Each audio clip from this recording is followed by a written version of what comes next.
మన కావలి అభివృద్ధి ప్రదాత,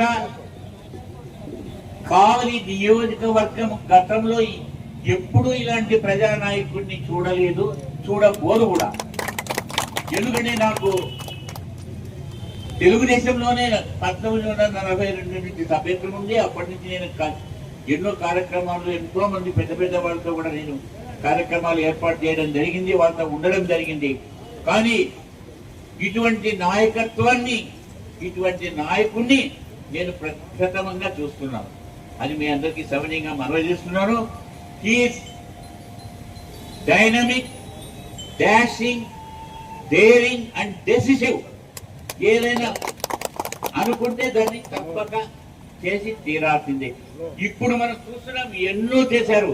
pylon, Udayagiri overbridge, Tummalapenta road, ఇక చెప్పుకుంటా పోతే ఎన్నో ఉన్నాయి.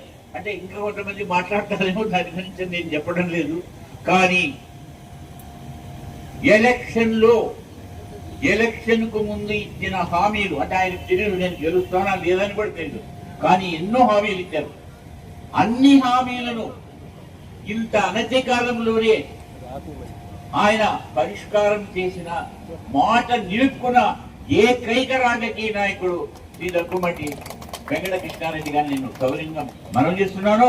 ఇటువంటి నాయకుడు మనకు శాస్త్రంగా నాయకుడుగానే ఉన్నారు. ఆయన మంత్రి అనుభవించవచ్చు, పైన ఉండొచ్చు. కానీ కావలి నియోజకవర్గంలో మన అభివృద్ధి, మన కావలిని కనకపట్టణం చేసే శక్తి, సామర్థ్యాలు, సమర్థత ఆయనకు ఒక్కరికే ఉంది.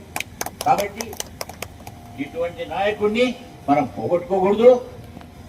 మనం ఆయన వెంటనే ఉండి ఆయన చేసిన ప్రతి కార్యక్రమాలని మనం ప్రోత్సహించాల్సిన అవసరం ఉంది.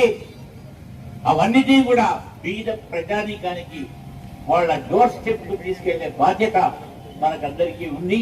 మరి ఈనాడు ఈ వైద్య శిబిరాన్ని ఏర్పాటు చేసి నేను జస్ట్ ఒక రిక్వెస్ట్